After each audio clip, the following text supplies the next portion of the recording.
Assalamualaikum warahmatullahi wabarakatuh. Hai teman-teman, kita ketemu lagi di pertemuan ke-12 kita untuk mata kuliah Perilaku Konsumen dan Strategi Pemasaran. Dan di pertemuan ke-12 ini kita akan membahas mengenai market strategi. Pasar atau market dalam artian sempit adalah tempat terjadinya transaksi jual-beli yang dilakukan oleh penjual dan pembeli yang terjadi pada waktu dan tempat tertentu. Dalam artian luas, pasar adalah tempat bertemunya penjual yang mempunyai kemampuan untuk menjual barang atau jasa dan pembeli yang melakukan pembelian dengan uang untuk membeli barang dengan harga tertentu. Nah, kalau pasar atau market berdasarkan marketing, artinya adalah pasar adalah orang-orang yang memiliki keinginan untuk memuaskan uang untuk berbelanja dan kemampuan untuk membelanjakannya. Jadi bukan hanya dia memiliki keinginan, tapi dia juga memiliki daya untuk membeli dan juga tentunya kemauan untuk membelanjakan uang yang ia miliki tersebut. Ukuran pasar tergantung pada jumlah orang yang memiliki kebutuhan dengan keinginan spesifik, kemudian memiliki daya beli, sumber daya finansial, dan atau akses ke sumber daya yang bersangkutan, dan juga bersedia untuk melakukan transaksi pembelian untuk memenuhi kebutuhan dan keinginannya tadi. Ada 5 tingkatan pasar, dan nanti kita akan membuat ilustrasi dari berbagai tingkatan pasar ini agar lebih mudah untuk dipahami. Yang pertama adalah pasar potensial atau potential market. Sekumpulan konsumen yang memiliki tingkat minat tertentu terhadap penawaran pasar tertentu. Misalnya, ada sejumlah orang yang menyatakan berminat untuk membeli sebuah mobil. Itu masuknya ke potential market. Kemudian, available market. Sekumpulan konsumen yang memiliki minat, penghasilan, dan akses pada penawaran pasar tertentu. Dalam pasar yang tersedia, konsumen juga memiliki kemampuan daya beli untuk membelinya. Contohnya adalah, tadi kalau kita lanjutkan dari contoh sebelumnya, ketika ada sejumlah orang yang menyatakan berminat untuk membeli, kemudian dia mempunyai kemampuan atau daya beli untuk membeli, dan mobil tersebut memang tersedia di wilayah konsumen itu berada. Itu adalah available market. Kemudian tingkatan yang ketiga adalah qualified available market. Sekumpulan konsumen yang memiliki minat, penghasilan, akses, dan kualifikasi untuk penawaran tertentu. Misalnya, pemerintah melarang penjualan mobil untuk orang yang belum berusia 17 tahun.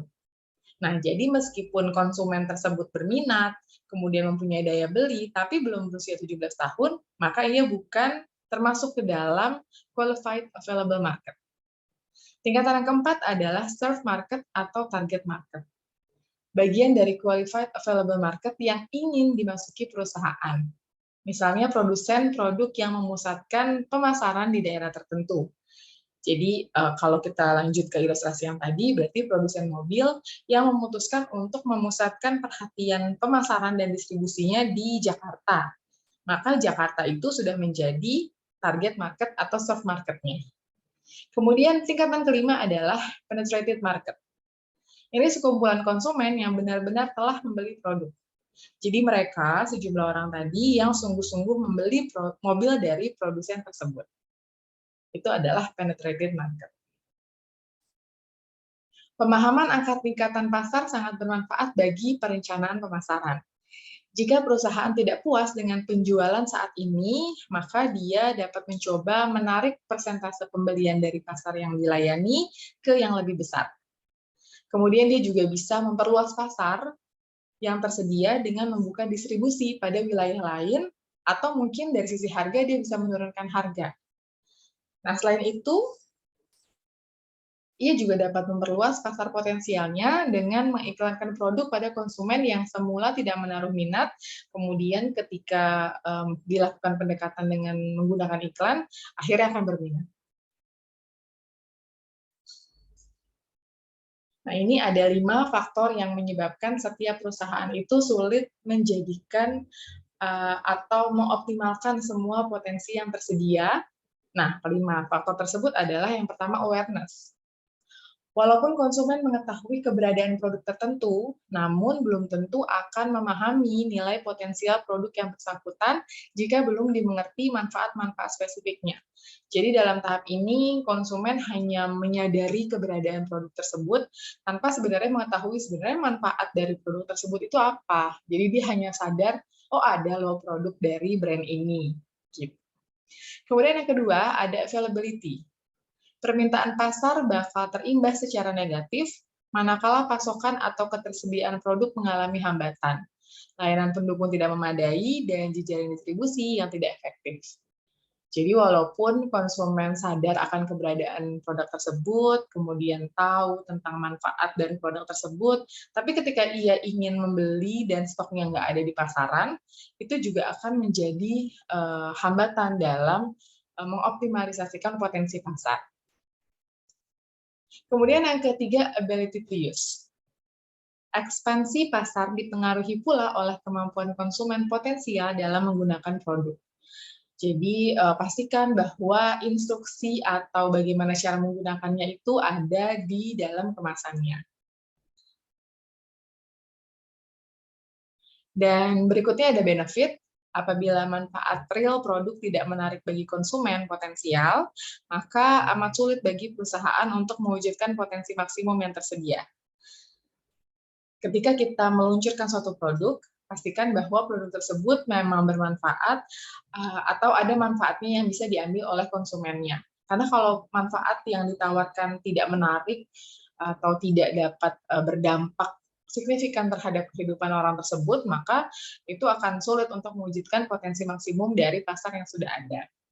Kemudian yang terakhir ada affordability. Meskipun manfaat produk dipahami dan dinilai menarik, jika harganya dipersepsikan terlalu mahal, sulit bagi pemasar untuk menembus sebuah konsumen potensial. Jadi harga dengan kualitas itu harus berbanding lurus, tapi bisa dipastikan bahwa masyarakat atau target pasarnya itu mempunyai daya beli dengan harga tersebut. Strategi pasar atau market strategy. Strategi pasar berkenaan dengan perspektif pasar yang dilayani. Perspektif ini dapat ditentukan dengan berbagai cara. Perusahaan dapat memutuskan untuk melayani pasar keseluruhan atau hanya terkonsentrasi pada segmen pasar tertentu. Nah, ini biasanya disesuaikan juga dengan kemampuan dari perusahaannya. Ada beberapa jenis strategi pasar. Yang pertama, strategi cakupan pasar, kemudian strategi geografis pasar, strategi memasuki pasar, strategi komitmen pasar, dan market dilution strategy. Strategi cakupan pasar. Untuk menentukan strategi pemasaran, perusahaan juga perlu melihat lingkup atau cakupan dari pasar yang dapat dilayani. Strategi tersebut dikenal dengan istilah strategi cakupan pasar. Ada 3 jenis strategi cakupan pasar, yaitu strategi pasar tunggal, strategi multipasar, dan strategi pasar keseluruhan. Strategi pasar tunggal biasanya dijalankan oleh bisnis yang baru atau yang masih kecil. Setiap perusahaan yang masuk dalam pasar tunggal karena memiliki keterbatasan sumber daya untuk mencapai posisi yang kuat. Tujuan dari strategi pasar tunggal adalah mencari segmen pasar atau ceruk pasar yang unik, yang masih diabaikan dan kurang dilayani. Perusahaan akan berusaha mencakup kebutuhan yang ada di pasar tersebut. Jadi biasanya perusahaan atau pelaku bisnis yang menggunakan strategi pasar tunggal itu umumnya adalah perusahaan baru atau perusahaan yang skalanya kecil. Jadi dia memiliki keterbatasan sumber daya untuk dapat bersaing di pasar-pasar lainnya. Makanya dia menggunakan strategi pasar tunggal ini. Jadi dia fokus kepada satu segmen pasar saja. Dan biasanya dia cari tuh mana segmen pasar yang masih belum terlirik oleh pesaing lainnya. Sehingga dia akan mengoptimalkan untuk melayani konsumen yang berada di segmen pasar tersebut. Sehingga perusahaan dapat mencapai keuntungan besar dengan pengeluaran biaya yang rendah, karena cenderung tidak memiliki pesaing lainnya. Apabila berhasil, perusahaan akan mendapatkan reputasi yang baik di mata konsumen. karena mampu melayani konsumen yang mungkin tanda kutip kurang dilirik oleh pebisnis lainnya. Syarat keberhasilan dari strategi ini yang pertama berkomitmen untuk memberikan pelayanan yang terbaik dalam berbagai macam keadaan. Dan yang kedua, menghindari persaingan dengan perusahaan besar yang mapan. Jadi kenapa harus memiliki komitmen untuk melayani dalam berbagai macam keadaan? Karena yang dimiliki oleh perusahaan itu hanya satu target pasar itu saja. Itu jadi walaupun kondisi pasar saat itu tidak kondusif untuk perusahaan atau pelaku bisnis ini harus tetap berkomitmen untuk melayani target pasarnya. Kemudian harus menghindari persaingan dari perusahaan yang besar. Karena tadi ciri-ciri perusahaan yang menggunakan strategi pasar tunggal ini, dia masih perusahaan kecil atau perusahaan baru. Jadi ketika ada pesaing dari perusahaan besar, itu pasti akan cukup mengguncangkan stabilitas dari perusahaan tersebut. Kemudian strategi yang kedua ada strategi multipasar. Perusahaan akan beroperasi tidak hanya dalam satu pasar saja, tetapi dalam beberapa pasar atau segmen. Tujuan dari strategi multipasar adalah untuk mendiversifikasikan dan mengurangi risiko sehingga tidak bergantung pada satu segmen saja. Perusahaan tidak bergantung hanya pada satu pasar. Jika terjadi risiko atau kegagalan, ini tidak akan mengganggu operasional perusahaan. Perusahaan akan menjual produk-produk yang berbeda dalam segmen pasar yang berbeda. Jadi ketika perusahaan menetapkan untuk melayani beberapa segmen pasar, maka itu artinya dia bisa mendiversifikasi atau mengurangi risiko. Jika terjadi risiko di satu wilayah atau di satu segmen pasar, maksudnya, maka masih ada segmen pasar lainnya yang bisa dia layani. Nah, tadi dikatakan bahwa perusahaan bisa menjual produk yang berbeda untuk segmen pasar yang berbeda. Tapi bisa juga perusahaan mendistribusikan produk yang sama, namun dalam segmen pasar yang berbeda. Syarat keberhasilan dari strategi ini adalah memilih dan mempertimbangkan dengan teliti, matang, dan hati-hati segmen-segmen pasar mana yang akan dilayani. Kedua, menghindari konfrontasi dengan perusahaan yang melayani setiap segmen pasar. Jadi kita harus memastikan bahwa mana-mana nih segmen pasar yang potensial untuk perusahaan dan tentunya menghindari konfrontasi dengan perusahaan yang melayani di segmen pasar yang juga akan kita tuju. Kemudian strategi pasar keseluruhan. Strategi yang dilakukan dengan cara melayani setiap spektrum pasar dengan menjual produk-produk yang terdiferensiasi kepada segmen-segmen yang berbeda. Tujuan strategi ini adalah untuk memenangkan persaingan dari produk-produk yang sudah ada di pasar. Strategi ini banyak dipakai oleh perusahaan-perusahaan yang berskala besar. Tentu membutuhkan banyak sumber daya, banyak kemampuan, banyak bahan baku, karena untuk melayani pasar secara keseluruhan pasti butuh komitmen dan modal yang kuat gitu untuk bersaing dengan pesaing-pesaing yang sudah lebih dulu ada di pasar-pasar tersebut.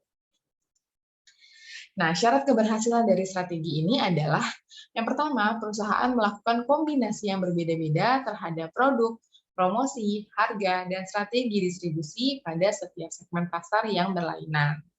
Kemudian, manajemen memiliki komitmen yang kuat agar dapat melayani semua pasar. Dan perusahaan harus memiliki keuangan yang kuat, karena banyak sekali yang dilayani, banyak sekali kebutuhan yang harus dipenuhi untuk bisa memenuhi juga harapan-harapan dari setiap target pasar yang dipilih. Nah, kemudian yang kedua adalah strategi geografis pasar. Kalau ngomongin geografis, sudah pasti menyangkut dengan wilayah. Seberapa besar wilayah yang akan dilayani oleh si pelaku bisnis ini. Ada 4 kelompok strategi geografis. Yang pertama, strategi pasar lokal, strategi pasar regional, strategi pasar nasional, dan yang terakhir, strategi pasar internasional. Strategi pasar lokal. Strategi ini digunakan dengan cara melakukan konsentrasi usaha di suatu tempat atau daerah tertentu yang relatif masih terbatas dan daerah tersebut masih dekat dengan lokasi perusahaan. Tujuan strategi ini adalah untuk dapat mempertahankan kendali atas usaha ataupun bisnis yang dijalankan. Strategi ini banyak dipakai oleh perusahaan-perusahaan yang bergerak dalam bidang pengecer dan organisasi jasa. Jadi kalau perusahaan yang menetapkan menggunakan strategi pasar lokal, biasanya itu tidak jauh-jauh dari kantor pusatnya misalnya, atau dari pabriknya. Nah, biasanya relatif masih terbatas daerahnya. Kenapa dia memilih wilayah yang dekat? Ini untuk mempertahankan kendali atas usaha ataupun bisnis yang dijalankan. Berarti mungkin dia memiliki keterbatasan sarana-prasarana sehingga dia ingin kendali akan pemasarannya itu tetap terjaga walaupun dengan sarana dan prasarana yang terbatas tadi. Syarat keberhasilan strategi. Yang pertama, perusahaan memiliki reputasi yang baik dalam daerah atau geografis tertentu, agar konsumen percaya dengan kualitas produk yang dijual, sehingga konsumen menjadi loyal terhadap produk perusahaan. Karena untuk strategi pasar lokal ini, perusahaan pasti membawa nama dari wilayah yang dia tetapkan, sehingga dia harus memiliki reputasi yang baik di wilayah yang dia pilih itu. Kemudian perusahaan harus dapat mempertahankan persyaratan pasar sehingga menjadi kuat untuk wilayah geografis tertentu, karena dia sudah fokus ke dalam hanya satu wilayah geografis saja. Kemudian yang kedua adalah strategi pasar regional. Strategi ini diterapkan oleh perusahaan yang beroperasi di dalam 2 atau 3 provinsi ataupun wilayah dari suatu negara. Sasaran utama yang wajib dimiliki adalah yang pertama, mendiversifikasi risiko, agar profitabilitas tetap terjaga walaupun terjadi risiko di salah satu wilayah. Misalnya dia menetapkan untuk memasarkan di 4 wilayah. Kemudian ada satu wilayah yang mungkin mengalami bencana atau misalnya kerusuhan. Nah, pasti akan terganggu pemasaran di satu wilayah tersebut. Tapi masih ada 3 wilayah lain yang ia bisa layani sehingga perusahaannya tidak akan goyang. Kedua, mempertahankan pengendalian yang tersentralisasi. Ini guna meningkatkan pertumbuhan pangsa pasar yang lebih luas dan mampu untuk mengatasi persaingan. Jadi tetap harus ada kendali karena sudah lebih luas nih pasarnya, sudah lebih banyak cabangnya sehingga harus tetap kuat pengendaliannya. Syarat keberhasilannya yang pertama adanya komitmen keseriusan manajemen untuk melakukan ekspansi. Kemudian yang kedua, tersedianya sumber daya yang memadai untuk melayani sekian banyak wilayah yang dipilih tadi. Dan yang ketiga, mempunyai kemampuan logistik untuk dapat melayani daerah regional. Mungkin transportasi ataupun pembangunan pabrik di berbagai wilayah dan lain-lain. Strategi pasar nasional. Strategi yang ditandai dengan beroperasinya perusahaan secara nasional dengan tujuan untuk meningkatkan pertumbuhan dan memperluas jangkauan pelayanan. Ini sudah lebih luas lagi dari regional tadi. Kalau regional tadi hanya 1-2 provinsi atau 1-2 wilayah, sedangkan kalau nasional ini lebih luas lagi jangkauan pelayanannya. Hasil yang dicapai adalah meningkatnya pertumbuhan, pangsa pasar, dan laba. Syarat keberhasilan strategi ini adalah adanya keseriusan atau komitmen manajemen puncak. Syarat pertama ini tentunya harus dimiliki dari keseluruhan strategi ya. Komitmen dan keseriusan manajemen puncak itu sangat diperlukan untuk strategi apapun yang ditetapkan. Kemudian yang kedua, sumber daya modal yang besar atau memenuhi semua kebutuhan operasional perusahaan. Tentu karena pasarnya semakin luas, semakin banyak yang dijangkau, semakin banyak yang dilayani, pasti membutuhkan modal yang juga cukup besar. Dan yang ketiga, kemauan untuk mengambil risiko. Karena risiko kegagalannya cukup besar. Karena modalnya besar, diharapkan return-nya juga besar, sehingga risikonya pun juga besar. Kemudian strategi pasar internasional. Strategi yang cakupan wilayahnya meliputi antar negara. Ini sudah lebih luas lagi, sudah lintas negara. Strategi ini membutuhkan manajemen yang sangat kuat agar dapat menghadapi perusahaan-perusahaan lokal yang memproduksi produk yang sama. Strategi ini berkembang karena adanya blok-blok perdagangan dan adanya perdagangan bebas, sehingga perusahaan memiliki peluang untuk masuk pasar internasional. Syarat keberhasilan dari strategi ini adalah yang pertama, adanya komitmen, keseriusan manajemen puncak yang memang harus dimiliki untuk keseluruhan strategi. Yang kedua, sumber daya modal yang cukup besar. Dan yang ketiga, mempunyai pemahaman yang cukup tentang pasar internasional. Mulai dari kebudayaan, mulai dari kebiasaan, agar kita bisa beradaptasi dengan setiap wilayah atau setiap negara yang kita pasarkan. Strategi berikutnya adalah strategi memasuki pasar. Market entry strategy atau strategi masuk pasar adalah rencana yang dilakukan oleh perusahaan untuk memasuki pasar baru atau new market. Inti dari strategi memasuki pasar adalah penentuan waktu memasuki pasar yang disasar. Jadi perusahaan menentukan kapan sebenarnya waktu yang tepat untuk perusahaan masuk ke dalam satu pasar baru. Yang pertama ada first in strategy, early entry strategy, laggard market entry strategy, dan strategi pasar internasional. First in strategy. Strategi di mana perusahaan berusaha menjadi pionir dengan jalan memasuki pasar pertama kali sebelum ada perusahaan lain yang melakukannya. Tujuan first in strategy adalah untuk meraih keunggulan dan memimpin dalam persaingan, sehingga para pesaing sulit untuk menyamai. Karena di sini ada inovasi, di sini ada pembaharuan, sehingga dia menciptakan kebutuhan dari konsumennya. Gitu. Dia adalah pionir, dia adalah orang pertama atau pelaku pertama yang masuk ke dalam pasar tersebut. Keunggulannya, yang pertama, kesempatan untuk menjadi pemimpin besar, karena dia tidak memiliki pesaing. Yang kedua, memperoleh pangsa pasar yang cukup besar. Keseluruhan pasarnya adalah untuk si pelaku bisnis ini. Dan yang ketiga, harga yang relatif lebih murah daripada para pesaing yang masuk kemudian. Risiko first in strategy. Membutuhkan investasi yang besar karena ini adalah pasar baru, butuh informasi tersebar lebih baik, lebih luas agar konsumennya memahami manfaat dari produk yang ditawarkan. Kemudian risiko kegagalan dalam pengenalan produk baru. Tidak semua orang langsung menyadari atau merasa bahwa memiliki kebutuhan tersebut. Yang ketiga, biaya riset yang cukup besar karena tidak memiliki pengetahuan tersebut sehingga butuh banyak riset atau riset yang mendalam untuk bisa mengetahui perilaku dari konsumen dan bagaimana strategi yang tepat untuk bisa masuk ke dalam pasar tersebut. Kemudian early entry strategy. Strategi yang dilakukan dengan cara memasuki pasar dengan segera setelah pelopor atau pionir pasar memulainya. Tujuan early entry strategy adalah untuk mencegah agar pelopor atau pionir pasar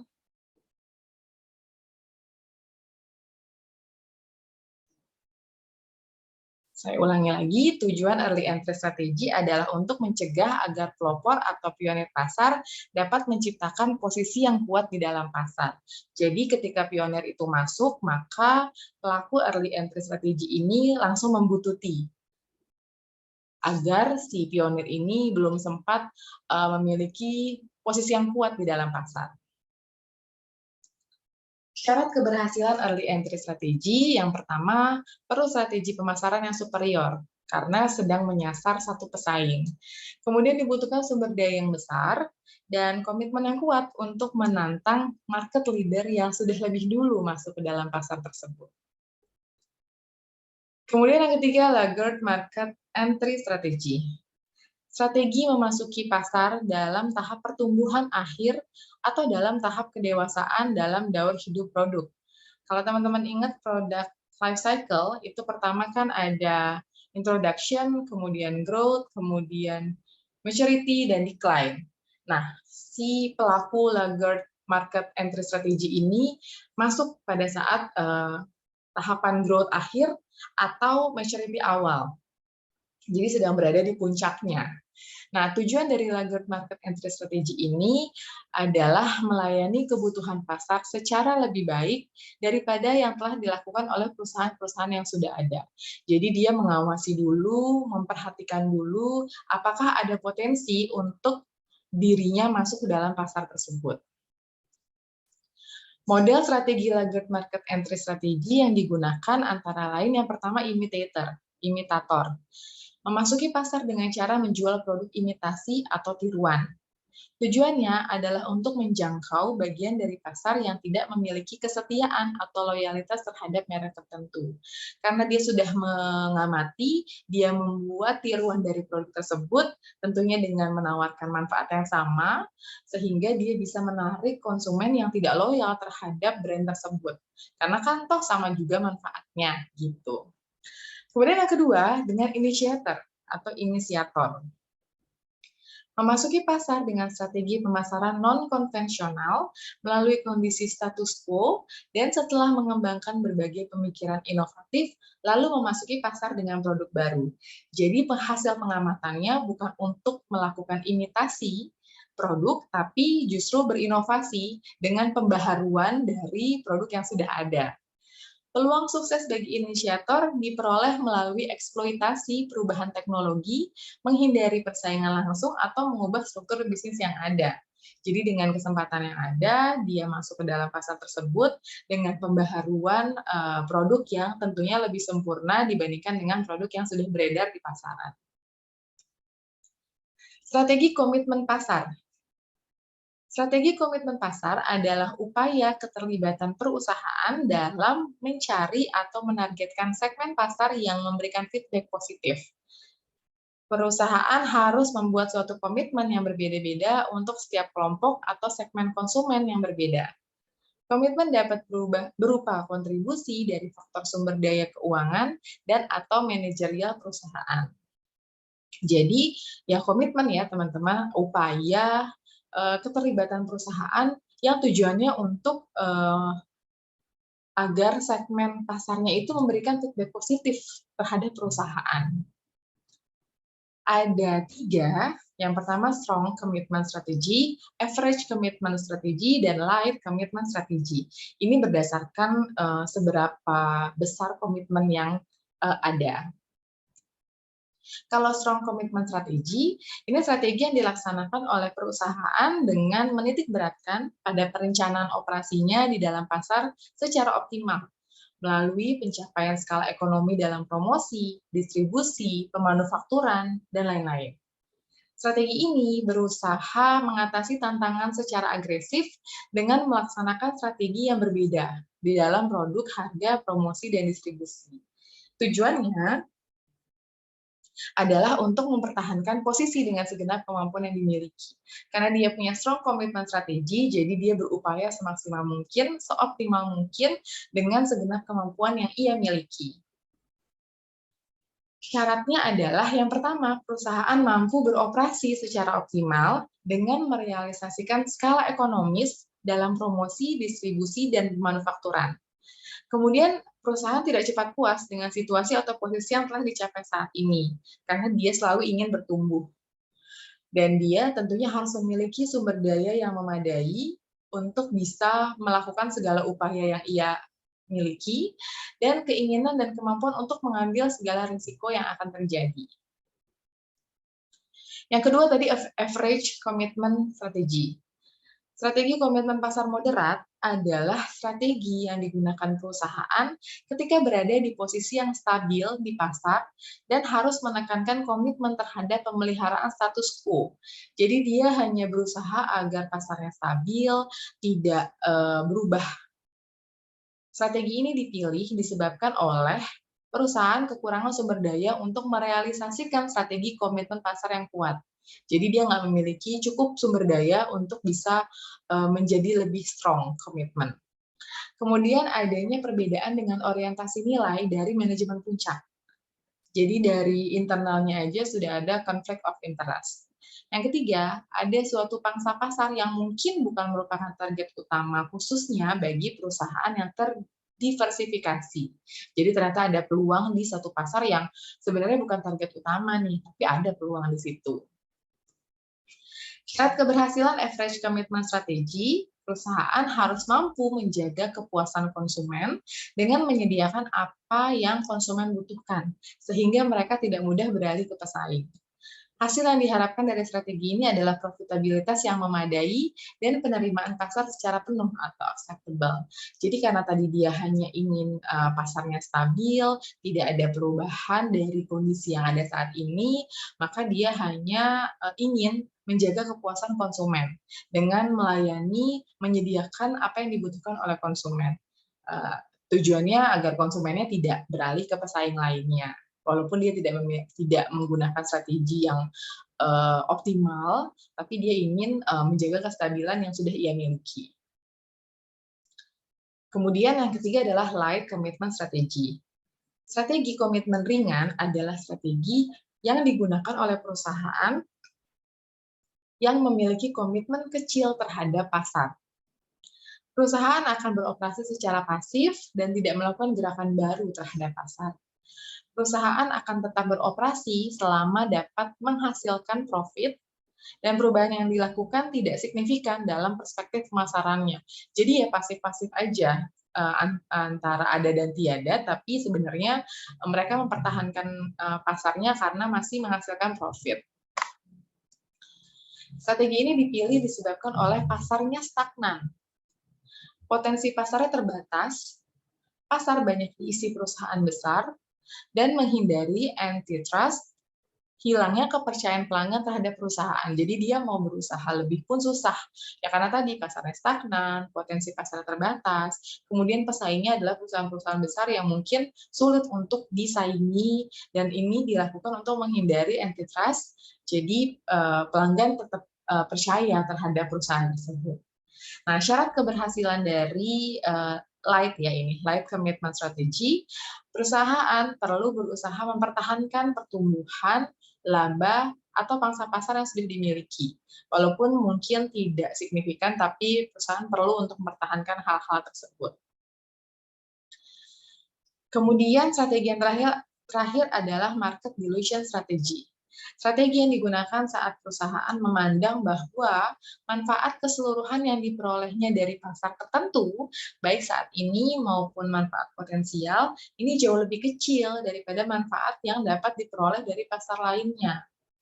Nah, dari strategi market dilution strategy ini ada 4 strategi, yaitu demarketing strategy, pruning of marginal market strategy, key market strategy, dan harvesting strategy.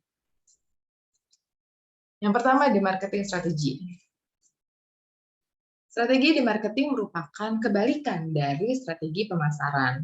Perusahaan melakukan berbagai upaya untuk mengurangi minat para pelanggan pada umumnya atau sekelompok kelas pelanggan tertentu untuk mencari produk yang dihasilkan perusahaan baik secara temporer maupun permanen. Jadi justru perusahaan itu kebalikannya dari strategi pemasaran pada umumnya ya, justru dia ingin mengurangi minat dari para pelanggan kepada produknya. Tujuannya adalah untuk mempertahankan goodwill pelanggan selama periode di mana permintaan pelanggan tidak dapat dipenuhi. Jadi ada keterbatasan di sini yang dimiliki oleh perusahaan, tapi dia nggak pengen perusahaannya juga konsumennya dia nggak pengen konsumennya beralih kemana-mana. Strategi ini dipilih disebabkan oleh lonjakan permintaan suatu produk yang jauh melampaui penawaran karena faktor bencana alam, perubahan peraturan, dan lain-lain. Jadi tadinya kondisi yang stabil, sebenarnya perusahaannya cenderung stabil juga. Tapi ketika ada suatu kondisi, suatu peristiwa, suatu peraturan yang tiba-tiba berubah, yang menyebabkan banyak sekali permintaan akan produk tersebut, dan perusahaan tidak bisa melayaninya, tidak sanggup untuk memenuhinya, maka harus dilakukan demarketing strategi untuk menekan minat dari konsumennya. Penerapan strategi di marketing yaitu perusahaan dapat lebih mengutamakan waktu dibutuhkan suatu produk daripada saat konfirmasinya. Pemenuhan kebutuhan yang mendesak akan diutamakan. First need, first serve. Yang kedua, mendistribusikan persediaan kepada para pelanggan yang berbeda secara adil, agar tetap merata. Kemudian menyarankan para pelanggan untuk sementara waktu menggunakan produk substitusi. Dan yang keempat, mengalihkan para pelanggan yang sangat membutuhkan produk dalam waktu mendesak. Pruning of marginal market strategy. Strategi yang digunakan perusahaan jika pasar tidak menghasilkan rate of return yang memadai, maka perusahaan mengalihkan sumber daya yang ada pada pasar yang berkembang atau mendatangkan keuntungan besar. Syarat keberhasilan pruning of marginal market strategy, adanya keinginan untuk mengubah status quo dan beralih ke pasar yang sedang berkembang. Hasil yang diharapkan dari strategi ini adalah pertumbuhan jangka panjang dan peningkatan return on investment atau ROI.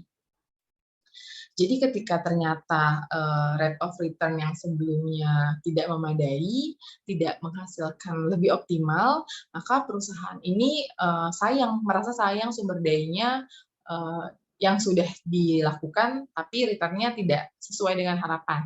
Maka dia akan beralih ke pasar yang mungkin lebih potensial untuk dia. Kemudian ada key market strategy. Strategi yang digunakan perusahaan dengan mengutamakan bisnis pada segmen pasar kunci yang dipilih. Faktor-faktor yang diperlukan agar strategi ini efektif adalah yang pertama, perusahaan tetap fokus pada situasi persaingan dan lingkungan pasar yang dilayani. Yang kedua, memiliki reputasi atau kualitas yang tinggi. Yang ketiga, penetapan harga yang relatif murah untuk produk yang berkualitas tinggi. Dan yang keempat, biaya total yang rendah, sehingga memungkinkan penawaran produk berkualitas tinggi dengan harga murah dan tetap memberikan laba besar. Jadi variable cost dan fixed cost-nya itu tergolong rendah. Jadi ketika dipasarkan kembali, produknya bisa dibuat selisih harganya itu menguntungkan untuk perusahaan, tapi ketika dilempar juga tidak termasuk mahal, tetap affordable untuk konsumennya. Dan strategi yang terakhir adalah harvesting strategy. Strategi yang digunakan perusahaan dengan menaikkan harga, menurunkan kualitas, atau mengurangi iklan. Ini disebabkan oleh produk telah mencapai titik jenuh dan pangsa pasarnya menurun. Nah, tujuan dilakukannya harvesting strategi ini adalah untuk menghasilkan aliran kas tambahan, sehingga tadi ketika produknya harganya malah dinaikkan, tapi terjualnya mungkin hanya beberapa produk, itu akan menghasilkan aliran kas tambahan dibanding ketika ia tidak menaikkan harganya. Kemudian yang kedua, untuk meningkatkan laba jangka pendek. Tentu laba jangka pendeknya akan meningkat karena tadi harga yang terjual itu juga meningkat. Walaupun kenapa disebut jangka pendek? Karena pasti makin lama konsumen setelah tahu harganya naik nggak akan pengen beli lagi. Jadi labanya tidak menjadi laba jangka panjang. Kemudian yang ketiga, untuk menghindari tindakan antitrust. Jadi tetap dijual, tetap tersedia, tapi harganya jadi meningkat. Oke, itu tadi strategi terakhir yang menutup materi di pertemuan ke-12 ini. Semoga video ini bisa membantu teman-teman memahami materi di pertemuan ke-12 tentang market strategy. Terima kasih untuk yang sudah mendengarkan. Assalamualaikum warahmatullahi wabarakatuh.